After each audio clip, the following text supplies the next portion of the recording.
And we are live. Gotcha. Hello, hi, Kayteezee. Hi. I am professional. And this is a cup of tea with Kayteezee, which is me pretending like I'm a fancy podcaster. Professional. This is a cup of tea with. Oh, hold on. My computer is a fancy podcast. Okay, there we go. Yeah. Unscripted, unedited, and raw, just kind of like the world right now. Live. And this is Mac, and I've known you for a long time. Yes. Plus, we've spoken several times in this medium. Thank you for pausing your vacation, Dawn. Thank you, Miss Dawn. I don't know if she's there with you or. Yes. She's off playing with the grandbabies right now. Oh, good. That's good. I wanted to talk to you because you're amazing. And so we had some technical problems last week. Right. I just want to like go back to the part where you're a samurai. No, because that is relevant to the aspect of your work that I'd like to just take a look at today because it spoke to me. But tell me, samurai. Many of my life lessons, I think, come from the fact that I started the martial arts when I was 6 years old. Mm-hmm. And I'm 57 now. And, so I've learned a lot of great lessons from that. I was on the US karate team for many years, but I've also studied many different arts within that. So I have a 4th degree black belt or above in 17 different styles of martial arts. So I love to learn is what that means. And I was the kid, like they always had to kick out of the dojo and say, you go home now. We have to go home. Shut the door. Yeah. I just ate it up. Yeah. And clearly your body quite capable at 17 forms. That's quite a lot. Yeah, it is. But each art has its strengths and weaknesses. Okay. And so what I found was another art would fill the weakness of this art. Oh, that makes sense. So like everything. But somehow you also had access, which is really cool. So, but do you primarily live in the land of Aikido, if I'm remembering? Or did I just make that up about you? I may have made that up about you. No, I said I think my favorite art is Aikido and Aikijutsu. The art I've studied the longest is karate. The traditional Okinawan form of karate, Shorin to be in one of the original 5 forms of karate. So of course that's a very good kick punch art, right? It's a very practical kick punch art because Okinawa was practical, not fancy, not like Taekwondo and some of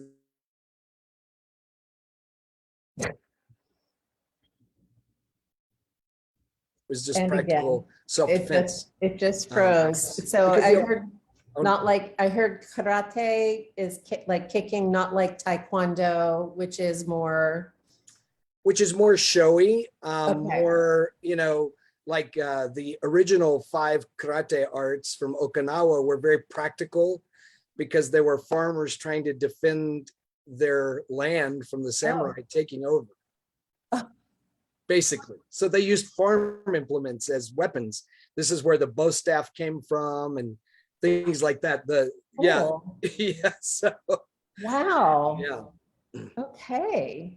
So that's my original. And then I took other arts that like jujitsu and Aikido. And Aikido, one of the things I love about Aikido and Aikijutsu, which is I would call the nicer form. Do means way. Aikido is flowing, right? It's redirecting the energy. Yeah. It literally means harmony, way of harmony. So it's redirecting the energy of an attack. So it's blending with it, first of all. You have to blend with the energy that's coming in, and then you gently redirect it, or sometimes not so gently, depending on Depending. on the attack, depending on the Okay. threat level, right? The threat level. Uh-huh. So, I mean, in a situation, one of the beautiful things about Aikido, I'll give you just an example, Yeah. is like one of my black belts was at a company party one time, and a company holiday party. And a manager, one of her managers, had a little too much to drink and was getting uncomfortably frisky with her at this company party. And she was put in a very uncomfortable situation, right?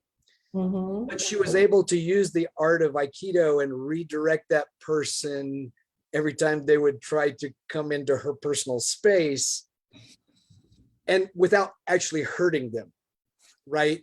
But redirect them and push them over toward the wall or something, but not in a harsh way. I mean, they were obviously stumbly drunk anyway. So, you know, That's she like, just redirected them.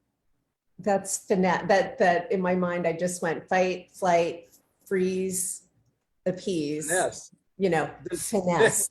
Yes, finesse. Yeah, the higher the level of skill, the more you can do that redirecting without causing permanent damage, right? Mm-hmm. It's so, you know, it's interesting, right? Yeah.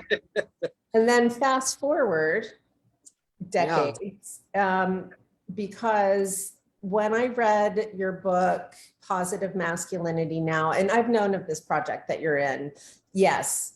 Oh, look at that. I didn't realize it was you looking up. In my mind, is you looking at me. I'm looking up at the positive words. At the positive masculinity. So I got to read a preprint, and it's, what I love about it is it's the narrative is personal, and it's not super jargony, but it also, you go so well from like idea to people, from personal to general, and talking about your work working with men and masks, MASCS, people who are masculine, in cultivating, I would say, like beneficial masculinity, right? As opposed to harmful. Right. Or as distinct from, if I'm going to Aikido, we don't oppose, we just kind of, that's right. Right? We just redirect to a positive. Yes. And there's a section in there on masks. Yes. And that's what I was hoping we could talk about, because the neurodivergent experience of masking, but now also you and I being members of LGBT land, how it can be strategic, which is like huge, but maybe like, so let's keep it to your book, and then, you know me, I will have an idea. We can go in many directions with it, right? But I think what I talk about in the book is that we all, I think, we wear masks in different settings. Like, you know, especially when you're an adult and you've lived away from your family for many years, you go back home to visit your parents and grandparents, aunts and uncles, and you put on a certain mask because there's expectations around the family, right? Yep. And it's about the expectations that whatever group you're in at the time, you know, put on you, right? You know, we're here visiting family and going to my wife's 30th high school reunion this coming weekend.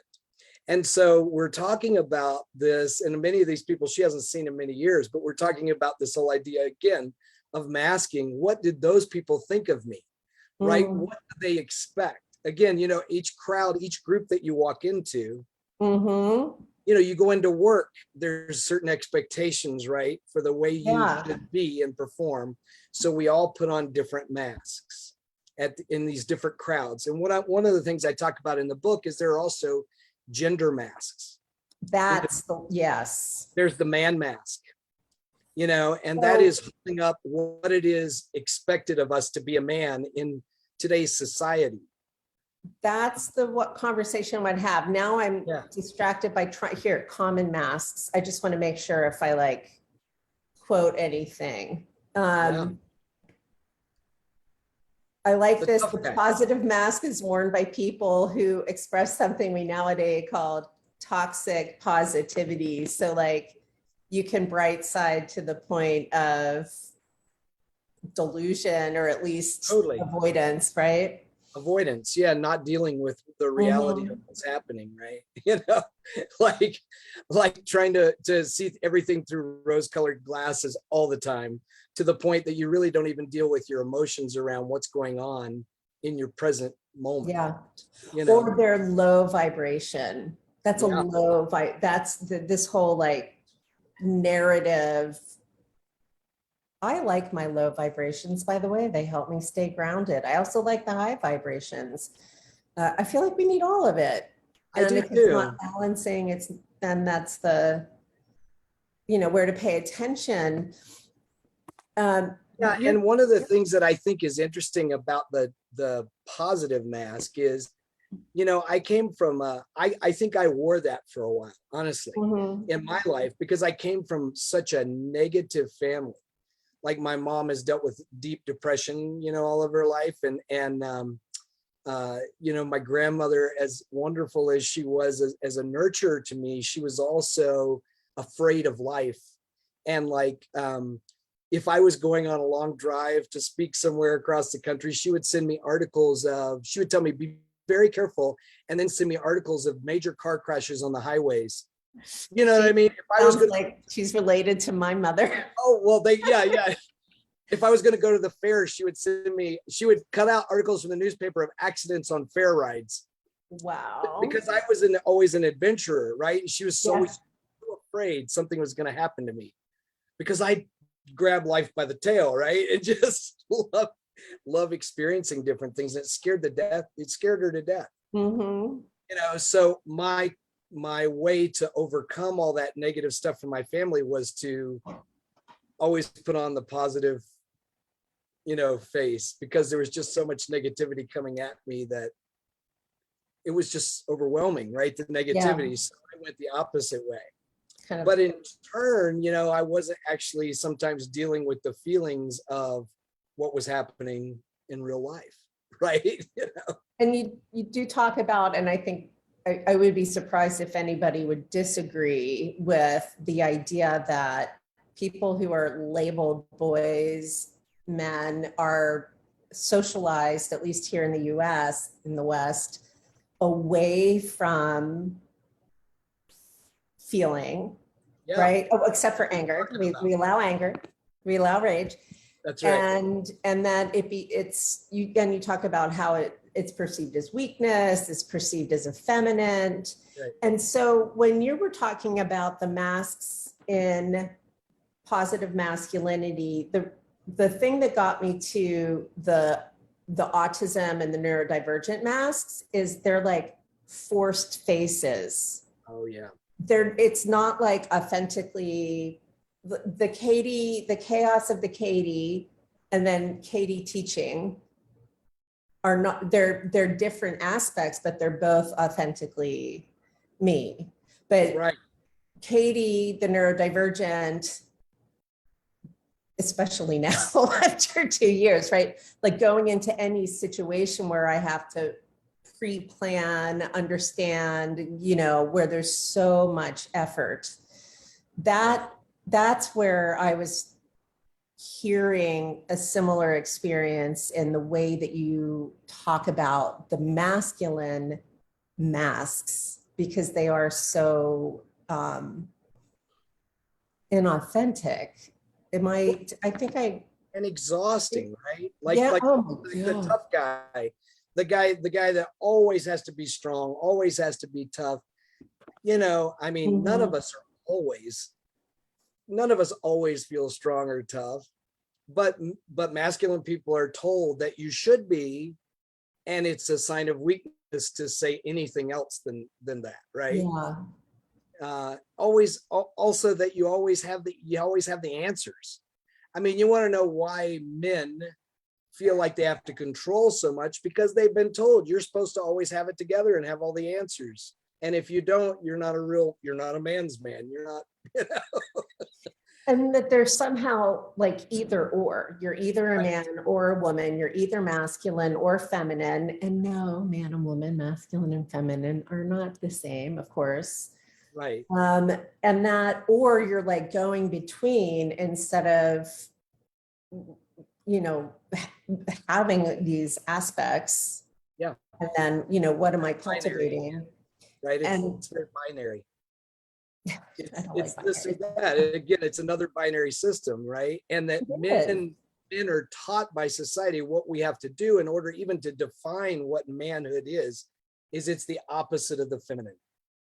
A binary system needs the other to define itself, right? And in a binary system, this never wants to be like the other, and the other, you know, it's like we have to be competitive or against each other. We can't be, there can't be any mix, which is absolutely ridiculous. It doesn't feel warm and cozy, that's for sure. Not And inclusive. it also, Not inclusive at all, right? no, I mean, like I'm mostly a woman, probably non-binary at this point. I haven't really thought about how I express gender in a long time, but wait, you were saying, oh, opposites. I tend towards masculine though. I'm masculine of center most of the time, except for if I'm in a grounding DS relationship with, as you know, it's a conversation we're having time. But I still have this like femininity that I can key into, play with the Taoist practices that look at harmony and homeostasis, equanimity, all the words, all those words. And then, but the self-sufficient mask, the grumpy, the no pain, no gain. God, the no pain, no gain. Intellectualism, like all of these could be affirming, but it's almost as though because everything gets, you have to be this, you have to be that, it's only this. Right. It's not. It's like we take the intellectual mask. It's not Okay. a bad thing. It's not a bad thing to be intellectual, of course not, right? Mm-hmm. But it's that out of balance. It's that feeling like I always have to be the most intellectual person in the room and use my intellectual prowess to lord over everyone else, right? That's what makes me feel powerful and in control. So I use that to belittle other people. Mm-hmm. You see what I mean? It's like a thing that's used then, and I feel like I can never take it off, which means I can never be a student again. If I'm the one that has to always know everything, when am I ever the student? Good question, right? And you have a room full of alphas. Yeah, that's right. And do any of us know and everybody is a beta. I mean, I hate that, but like, or the distinction between being dominant and domineering, right? Where like, so what I get from you with your skillfulness, with your the way that you have come up through the martial arts is that that it is about cultivating. It's not, how shall I say? I'm not hearing you say, okay, stop. Okay, now it's like just rip the face off, like, and then a person is completely exposed. Like it sounds like what you're inviting people to do is like really spend some time with like how with the how. Well, yes. And the first what. Of all, Yeah. And first of all, spend some time becoming aware of when you are masking. That's step number one. Is the awareness that I'm doing it at all. Sensei, how do I do that? You start paying attention to your own behavior and how you switch behavior when you walk into different rooms or different rooms. Okay. Yeah. You know, I mean, we all like pay attention to when I feel like I'm needing to put on a mask in front of a certain group of people, and then ask myself, get curious about it. Ask myself questions. Why am I feeling the need to put this mask on? is this a thing to protect me in this environment? Is it a safety mechanism? Is it a coping mechanism? Or is this something that I've just created a habit about and it's not really serving me well? When there's identity though, involved or like in woven into the mask, or ableism. So we're going, I think, out of positive masculinity, but like to be able-bodied. Yeah. And then hiding a disability or masking it. And I don't remember what came after that in my mind. It was so fascinating. You should have heard that thought. Awareness. It's about awareness. We were talking about ADD. being aware that you're putting on the mask. Yeah. So this is me trying not to have ADD.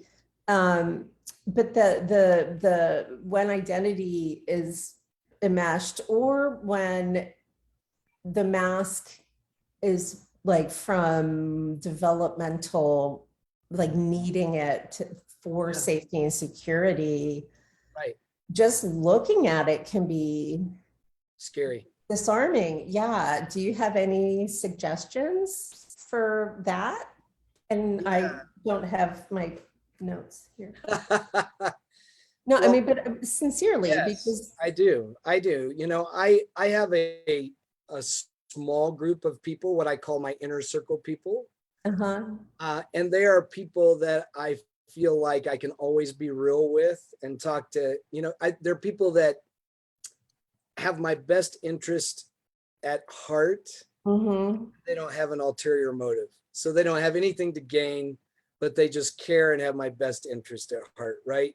Those inner circle people that you feel like you could call and talk to, and they wouldn't judge you, but you trust their guidance because they care and they have your best interest at heart. And I think that's where you can start trying to unpeel these masks.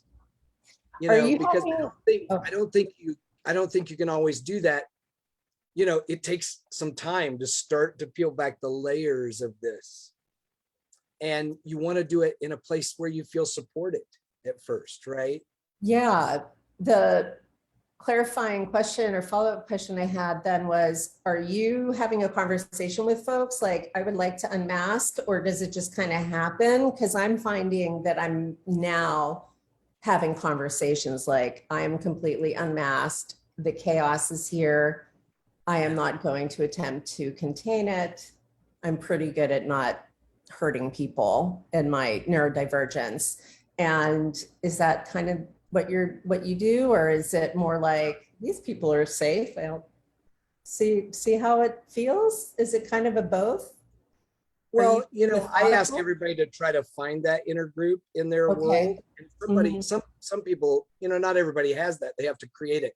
They have to think about, who do I know that I would invite into that inner circle where we could be real with each other. One of the things I've done with my positive masculinity group, where we meet once a month and have these discussions, is created a safe container where these masculine identifying people can actually feel like they have a supportive, safe container to open up and talk about these things. Can you clarify what masculine identifying means? Yeah. I know. I think I know what you mean. But... So one of the things about my book is it's a heart-led guide for growth toward a conscious, emotionally intelligent, and inclusive masculinity, which means, traditional masculinity hasn't been inclusive to a lot of people that were even born or cis-born with their biological sex as male, what we call cisgender. So traditional masculinity hasn't even been always inclusive to all of those cisgender males, because if they were more tender, if they were more artsy and not very physically masculine, right? Then they were included. They were already exiles. Yeah. That's right. So, it's inclusive of all of those people. It's inclusive of LGBTQ plus folks that identify as masculine. Traditional masculinity has also not been inclusive to gay males. It's very heteronormative, right? And not inclusive of gay or bisexual men. Oh, or the masculine. bisexual man, that experience is complex, isn't it? Sure is. Yeah, it definitely Or is. pansexual, Yeah, yeah, cisgender man, omnisexual. like, Yeah, but yeah. yeah, And because then, because I hear a lot of like, oh, so you're a man with women and a woman with man kind of things, or right. like that you have to, again, Choose a binary side. position Yes. so that we can do this. Yes. I mean, they go as far to say, are you a pitcher or a catcher, right? It's like that Yeah. whole thing of they think that all masculine people are supposed to be the giver, or the pitcher, and all people who identify as feminine are supposed to be the receiver. And that's not the case either, right? Yeah. But that is the binary runs deep, like in all these systems that we have, right? And for those of us trying to get the world to understand that it's all a spectrum, and all we're doing with these binary systems is limiting ourselves. We're limiting ourselves in so many ways because it puts us in little boxes where we feel like we have to pick a side and that we have to stay in that lane. And that limits all of us. It limits us in our creativity.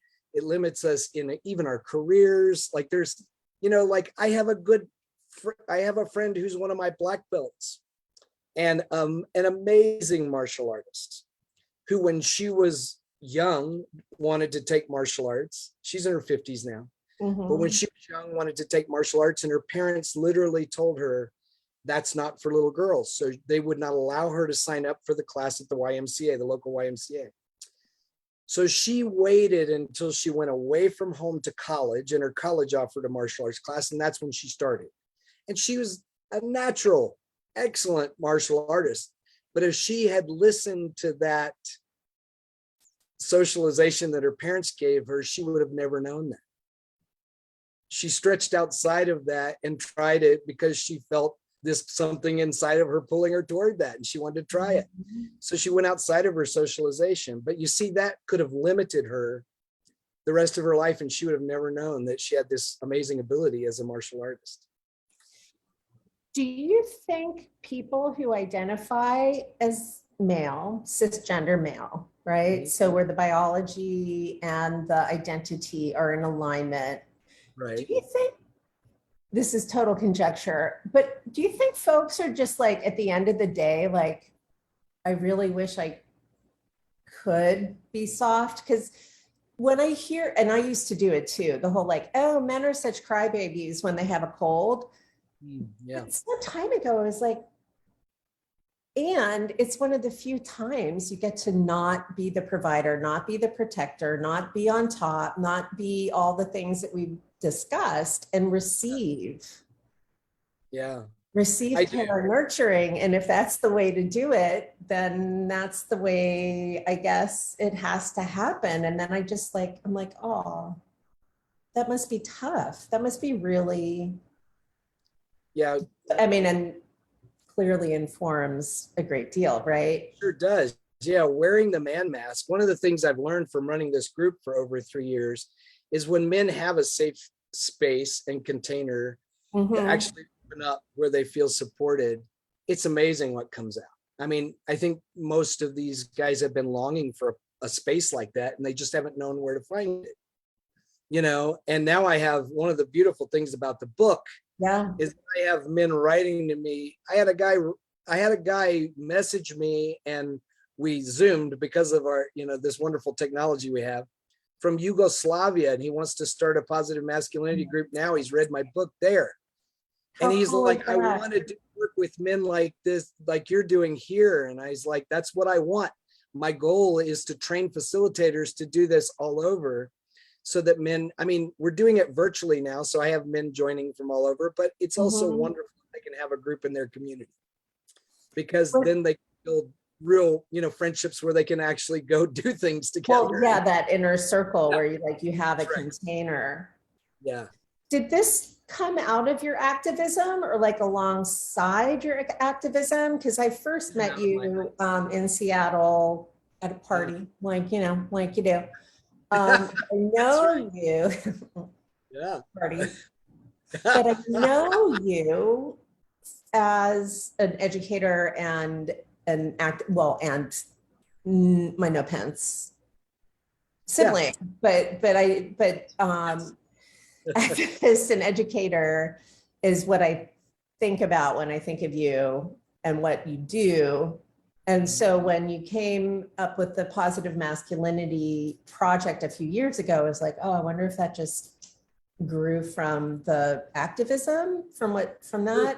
Did you write it with that friend of yours? Well, we started the book together. Okay. Drew and I started the book together. Okay. So what happened was about 4 years ago, I had a download from the universe. That's what I call it. Some people would call it a vision, whatever. I call these downloads from the universe. And when this happens to me, I get like a movie that plays and I can see it with my eyes open and I see it all happen. And it wouldn't leave, and they won't leave me alone. If I get one of these downloads, it won't leave me alone until I do something about it. So it was when the Me Too movement started. As my gender journey was so crazy and, such a wild journey. I mean, I knew I was masculine. I was born female. I knew I was biological sex, born female. I knew I was masculine, and I was born in the Bible Belt in the South. So I was never around or influenced by anyone in the LGBTQ community as a child. I was in Southern Baptist land. Come on. I mean, there were queer people there, but none of them were out, right? So at 4 years old, I started changing my name to a masculine name, playing with other kids. Wow. Because the word transgender hadn't even come around yet. Not when we were kids. I didn't have any of that language anyway. The only acronym I knew was WWJD. What would Jesus do? And he wasn't having anything to do with these other letters. He would give you a hug. He would give you a hug. He would give me a hug, but his followers would not. Not the current ones, that's for no, not the ones I grew up around in Southern Baptist Church either. Yeah. So they're talking about the fear, talking about the having to, right? The fear. Yeah. And so I knew who I was on this journey, right? And then I became, of course, in the South, then I became this martial arts champion very young, because I started at 6, and at 17 I won the US fighting title, lightweight fighting title, and started traveling all over then the world competing. And I was celebrated as this all-American girl next door martial arts champion, right? So, and then I broke a lot of glass ceilings in the martial arts as what the world saw as a female martial artist. So it actually, it took me longer to medically transition, because I was on the US karate team writing this very unique experience that only the top 100 athletes in any sport get the opportunity to do. And I have really good genetics as an athlete. So I was, at 39 years old, the oldest person on the US karate team, male or female. Wow. And there were 18-year-olds on the team calling me the grandparent to the team. And I was like, shut up, you kid, come over here. But I won 2 medals in that world championships at 39. And I looked at my clock and said, this is a good time to retire. Yeah. That's amazing. Because they would not have allowed me to compete had I started medical transition. I mean, they're just now starting to come up with some ways for transgender athletes to compete. And I was in a contact sport, which makes it more complicated, right? And so they would allow me still to coach, which I've coached 59 national champions. They would allow me still to coach and referee and all of that transitioning, but not to compete. So I retired then. And it was a big deal when I retired, and then, started this journey on my own medical transition, because, but I went through this thing where I experienced sexism as a female athlete and a business owner. And I've experienced this whole wild, and then in between, in the middle of transition, people treat you a very different way because they don't know which category to put you in the binary for a while. When you're going through, you don't just come out looking like this in a week. It takes time. Right.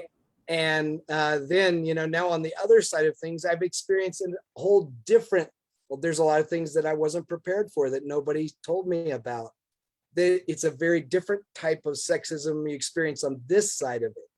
Like, it broke my heart the first time I'm walking down a street in the evening and a woman is walking by herself and she sees me as just some guy. She doesn't know if I'm safe or not. And she crosses the street.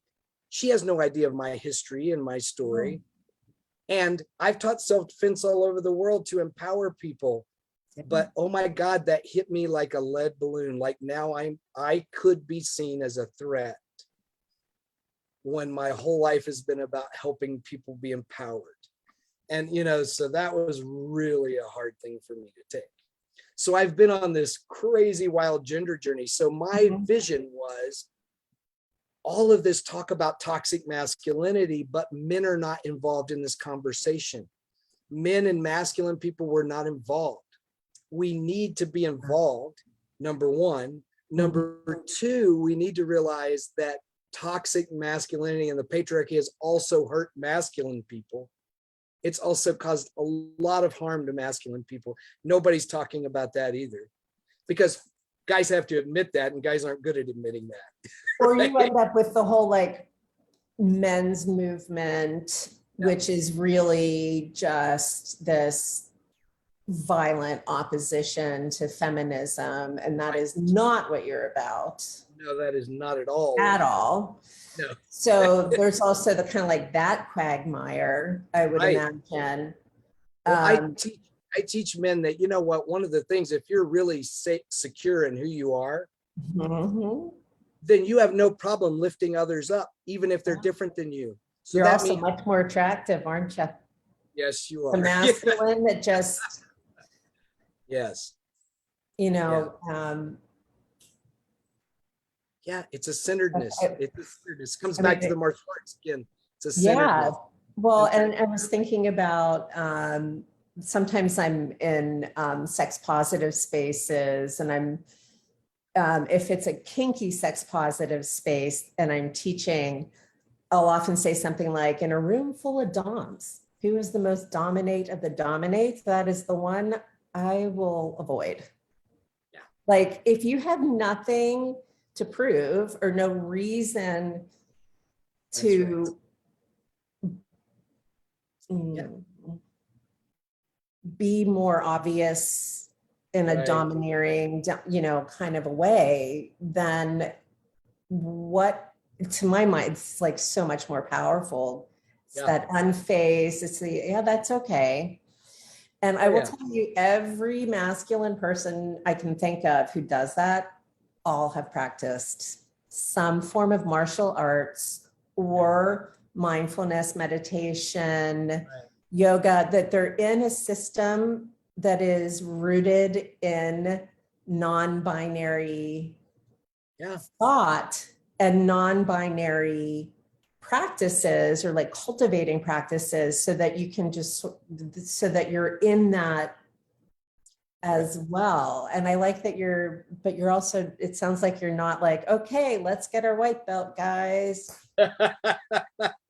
How we do a roundhouse kick. I'm going back to 8th grade, but my brother stayed with it. I decided dance was more my, but boy, did it, like, what it did for him. Yeah, I do lead the guys in breathing techniques, and a lot of times, and you know, sometimes some Tai Chi stuff for more learning to center and you know, calm and get in touch with hearing their own inner voice, because that's something the masculine isn't really trained to do in our society. Listen. Yeah. Can you teach me a breathing exercise? Certainly. I love breathing. Okay. Yeah. Okay. I'm not in a place being on a poofy chair. Okay. Yeah, you can do it in a chair. So what we're going to do is we're going to let all of our air out through our mouth. We're going to take a breath in, raise our hands up, and look up with that. And then as we exhale, bring our hands down right below, and think of pulling energy down to your navel, right around your. Yeah. Oh, the touch. Oh, okay. I gotcha. but you're pulling it right down to your navel area, your hara, your tanden, your center. My dantian. There you go. Yeah. And what you're doing Earth. is each time you do this breath, you're thinking of gathering energy. So I like to see a white light. Okay. Pulling it I in. can't see things. I have that aphantasia where like you have visions, I Yeah. have ideas. So just Yeah. like imagine, I'm just gonna imagine. Or you can think of warmth in your hands. Okay. Like energy, warmth in your hands. Yeah, breathing in. Exhale as you pull it down and like send the energy into your center. Yeah. And that brings you, so it's focusing the breath.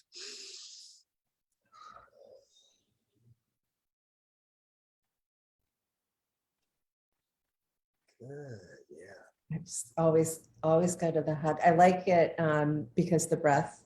Do you see what it did?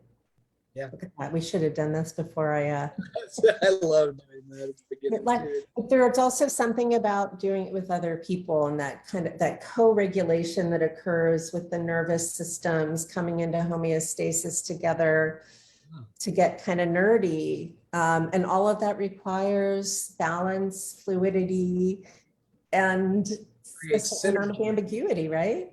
Yeah, and then it creates a synergy, right? Mm-hmm. Yeah, for sure. Yeah.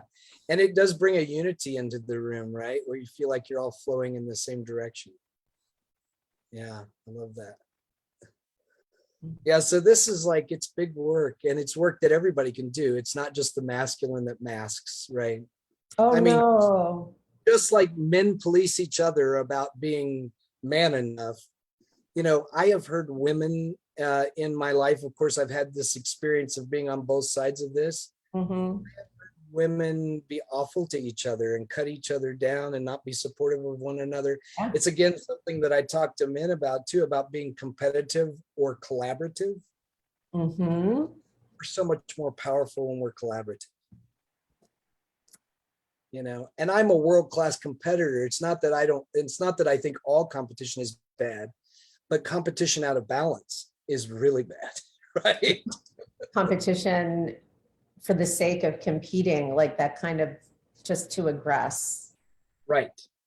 Right. Or to make myself feel better, I have to put someone else down. I have to take someone else down a notch. That type of competition. Mm-hmm. Out of balance and unhealthy, right? So yeah, competition is fun if we're able to enjoy it and do a little bit to make each other strive a little harder. Mm-hmm. Right? That kind of thing, like a racehorse runs faster when there's another fast horse. If the racehorse is running with all slow horses, they don't even bother to try hard, you know?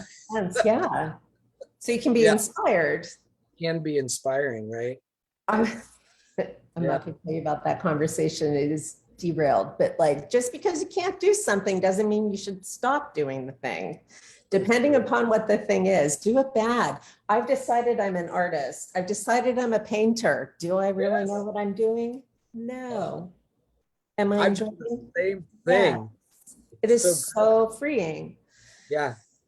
What it is. Actually, I've actually even run, I was going to say, I've even had a couple of artists come and do sessions for our positive masculinity group, because I think getting in touch with our creativity is so important. And that's something that many of us, not just masculine people, lose in our adult lives. Like we get so busy with the everyday and our jobs that we lose touch with being playful. We lose touch with creativity, and that like shuts a lot of us down, right? And so I've brought in artists. Like, I don't think, one thing I've always laughed about, people say, what don't you do? I say, oh, I'm not an artist, right? Don't put me on your win, lose, or draw team, because I'm not good. I draw stick figures. So do I. But, but whereas my wife is an amazing artist, like she's so great. But, I've brought these in and like played with, enhancing that part of myself, even though it's not my natural thing to be a painter, but I enjoy it. And it does foster that creativity in me to try something new and to try something different, right? Stretch outside of our comfort zones. That's bottom up also, to borrow from a therapy term, which I am not a therapist. I just know some of that lingo, right? If you're working creatively, if you're working, working, playing, like all of that is this way. Whereas like taking off the mask is top down. Mask, yes. Yeah. Oh yeah. Yeah. And it, you know, it's also a thing, whereas a lot of this is a masculine, I see this more in the masculine, but you know, as if you're wearing the intellectual mask or the mask, the know-it-all mask, right? Most of those people aren't willing to try something they're not good at. When you were saying, do something you're not, because they don't ever want to be seen like they don't know. Here's a question. This might have to be a whole separate conversation. I grew up in a household where it was okay not to know. Yeah. Did I ever get a B? No, because of other reasons. They were good. They weren't perfect, but it was okay not to know. It was okay to be bad at something. It was not okay to commit and then quit unless, you know, and so like all deception as a child was me just like literally getting away with stuff, not me being afraid to tell my parents the truth. And what I've learned in 53 years of existence is this is an unusual household to grow up in. For a lot of people grow up, especially if we're in you know, a Christian framework or monotheistic framework where the one God is the answer, you know, the word, you can't fuck up. No.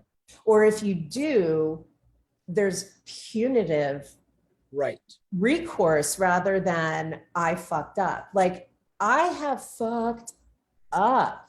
I have fucked up and been able to say I fucked up and know that I'm still going to have a house. Nobody's going to lay a hand on me. I might feel really bad or weird for a bit. And so one of the opportunities that I see with positive masculinity now is the opportunity to kind of like reestablish some of those attachment styles. I don't want to like, because you're not a therapist, this isn't therapy, but like a lot of attachment-based therapy is rooted in reconceiving or reimagining, redoing some of these set points, right? Oh, totally. Well, and I mean, it goes as far as to, for masculine people to feel like you watch them dip their toe in the water, you know, kind of like when you go to the pool, there's some people that just dive right in, some that dip their toe in to see about, and then they put the little more of their foot in, they do it really slow, right? And you watch some of the guys when they're new to the group. One of the things I've seen is when another guy opens up and talks about something real that's going on in there, you watch like the new guys looking at him and then looking at the other guys to see how they're going to react. Is this really a safe space, right? Oh, I'm not going to be mocked. I'm not going to be right. Yeah, is somebody going to make fun of it down, you know, for doing that, for talking about that? And it takes them a little while to trust. You're so radical. That's radical. I mean, it's not John Bly talking stick. We're done. Yeah. Thank you, Robert Bly. Robert Bly. Thank you, Robert Bly. Thank you, Joseph Campbell. Thank you. Thank you. And this is not that. I'm going, this is those words, those names are probably only relevant to like Gen Xers who read A Hero with 1,000 Faces in the Star Wars. This is John, you know, but yes. So what are like the two things you notice? Are there like one or two like major shifts that you can sense that folks who are in the positive masculinity now space experience? And then I'll ask you where to find positive masculinity. Yes. You know, one of the things that this is a really radical thing. If you thought that was radical, this is even more radical. I talk to these guys about these masculine folks, these men, about the fact that women are exhausted from being their only emotional outlet. And one of the things we as masculine people and men can learn from women is women in general have a much better ability to develop friendships where they can share real stuff with their friends. Like they actually talk about what's really going on inside of them with their closest friends, right? And I know men, for instance, and have had men come into our group that have had friends, lifelong friends since elementary school, that they don't still ever talk about anything real with. Or I've had this interesting thing happen.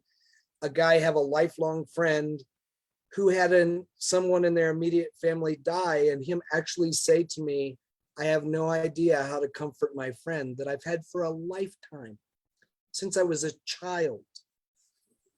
It just breaks my heart, right? Because they're uncomfortable and they don't know what to do, but they feel like, I care about my friend, but I don't even know how to show that in a healthy way right now.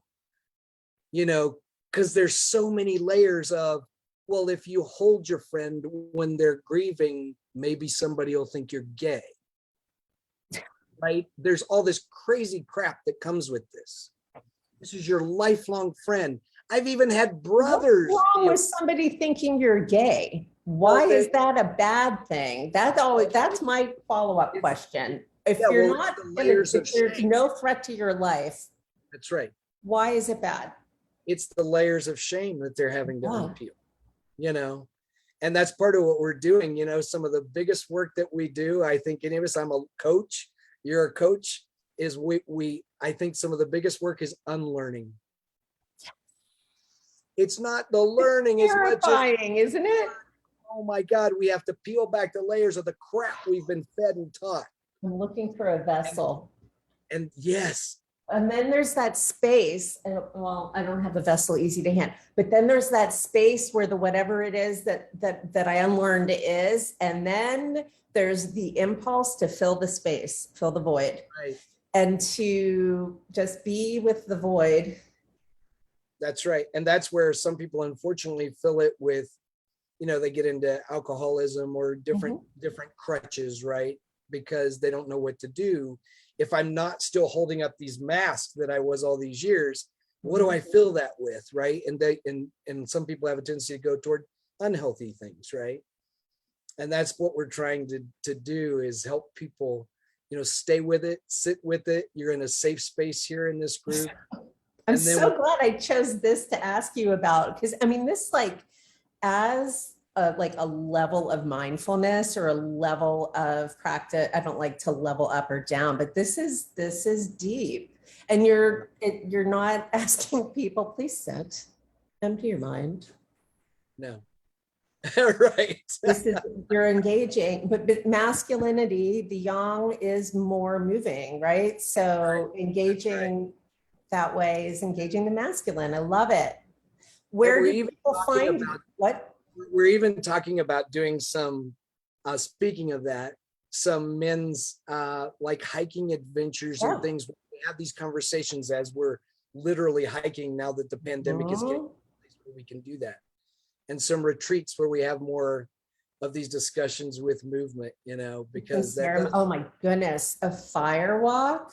Yeah. Oh God. Yeah. I've done it. Yeah. It's great. Yeah. Now it's going to happen. It's been a minute since I've been on coals, but let go of that. Oh, and you have a process in the book, Positive Masculinity Now. I only have an e-copy. This is the sign for positive. You have a process for making a mask or redoing a mask, like an art process. So, I also teach workshops. I teach the man mask workshop, and we do this. I do this for corporations and groups, and and we actually make the masks. Yeah. These workshops. Process. I love it. So the first mask that I have them make is the mask where you can either draw, paint, write words, whatever comes to you about all the things you felt like you've had to uphold in your life in different masks you've had to wear. Like I've been the peacemaker in my family for many years. So that was one of my things, the peacemaker, right? And so, all these different layers of mask you feel like you've had to wear. That's what we make the first mask about. And so I would tell you, I've had guys when they've looked at this, they didn't realize how many masks they wore. And I've had guys look at this when they were done with it and go, oh my God, wow, this is so, it just opens their mind and so exhausting. I've been holding all this. It takes a lot of work to be inauthentic. Yes. Which is, as I have let my masks that ABA didn't exist when I was a girl child. My brother had some I don't remember what it was, but we're twins. Hello. So I was kind of like encouraged into always sit still, don't cross your legs. Have you ever seen me still? No. No. And so I'm just like, I'm letting it go. I'm letting it go. Yeah. But today, while I was contemplating our conversation, I was thinking, but that's not always appropriate. So like, there is a way, maybe this is a nice place to close before you say how to find you. There is a way to adopt attitudes or to express aspects that are like contextually necessary or appropriate and are authentic expressions of self. Yeah. Totally. Yeah. It's not always appropriate. This is me having the idea. This is not me being like totally skilled at doing it, but it's kind of where I'm thinking about things right now with the concept of masks is, can it? Well, if you and I live, if we live in our authenticity, right, which is what you and I strive to do, and what we try to help other people do. But is it always appropriate? Like if I'm feeling like really like overwhelmed by what's going on in the world right now, right? There's so much going on, like so many people in pain in the world right now. Yeah. Is it appropriate for me to dump all that on somebody I meet in the line at the grocery store? No, probably not. I can have a conversation, but it's not appropriate for me, a place for me to dump all my feelings about, you know what I mean? Informing the world that I was in the middle of cancer treatment during that first year of COVID, trauma dumping. I know I did it. I know I did. Yeah. My friends and I have agreements where we'll be like, can I dump? I just need to dump. Yes. And that way the answer can be yes or no. That's right. That's consensual. And consent, yes. It's consensual. But it's also giving the person who's receiving the dump an opportunity to show up for it and take I call it taking out the garbage. You just, okay, yeah, tell me more. That's nice. Yeah. Oh, wow. Totally. Okay, that's nice. That's right. Cool. So how do people find you besides PositiveMasculinityNow.org? PositiveMasculinityNow.org. And then any mask identifying person can reach out about the group. That's true. We also have Positive Masculinity Now on Instagram and a Facebook page and all of that, and a TikTok. Yeah, you can see us on the TikTok-y. Yeah.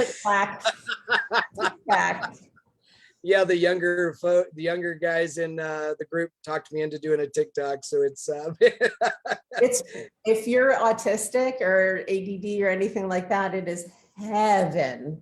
Oh, I'm glad. Almost every neurodivergent person I know who's on that, I don't know what it is, if it's, but anyway, yes, TikTok, Instagram, PositiveMasculinityNow.org. Right. I didn't mean for this to be a book sale conversation, but hey, man, why not? It's on Amazon. It's really good. It is good, and it's not like, I didn't feel exhausted reading it.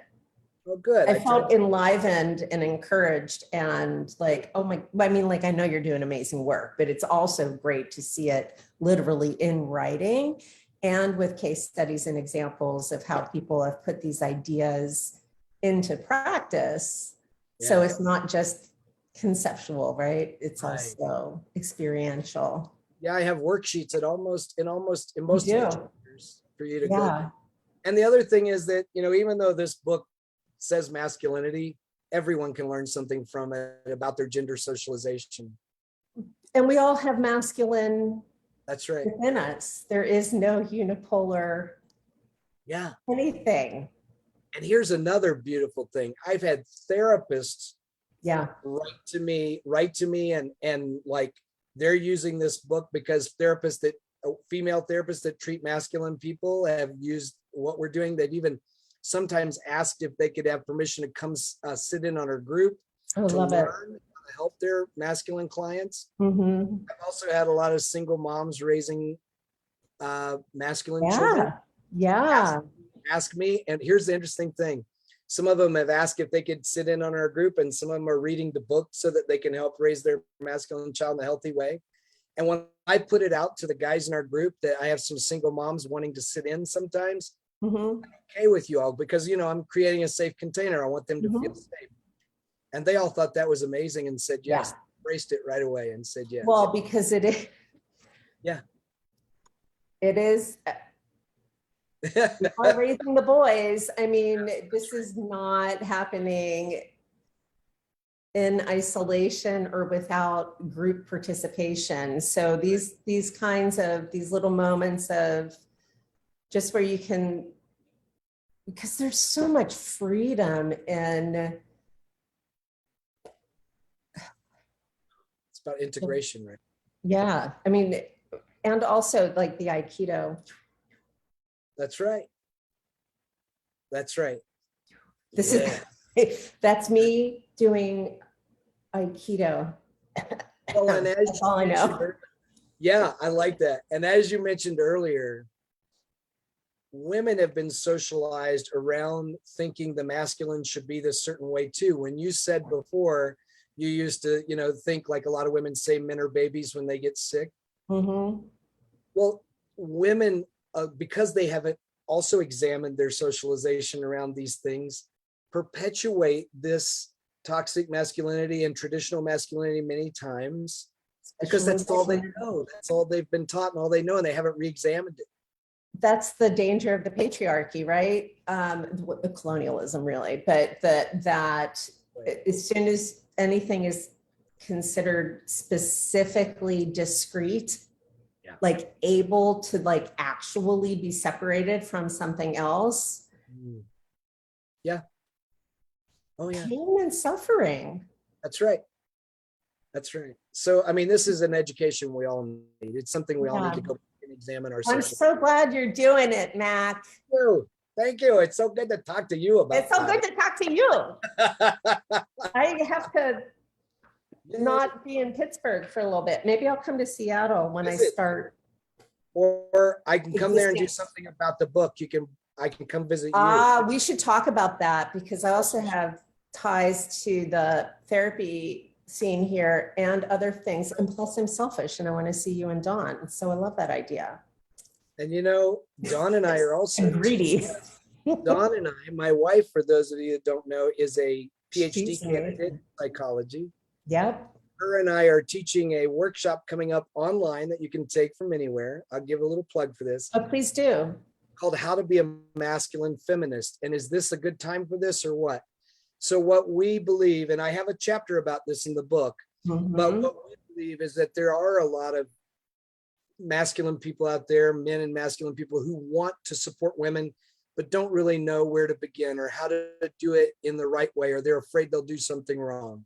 We're going to walk you through how to lift women up and support women and step by step. So you don't have to worry about or question, what do I do? What should I do? What's healthy and what's not? Oh, I love it. Yeah. I think I might try to make that. Yeah. Cool. Yeah. Yay. Yay. Thank you so much for taking time out of your vacation. Yes. We'll have a conversation. I hope you have a wonderful rest of your time wherever you are. I'm in Colorado, and my 8-year-old granddaughter is being very patient with me, trying to teach this old man the game of Minecraft, which I know nothing about. It is good stuff. Every parent I know whose kid plays it is thumbs up. So let me know how it goes. I'm still on Tetris. So that's as far as I go.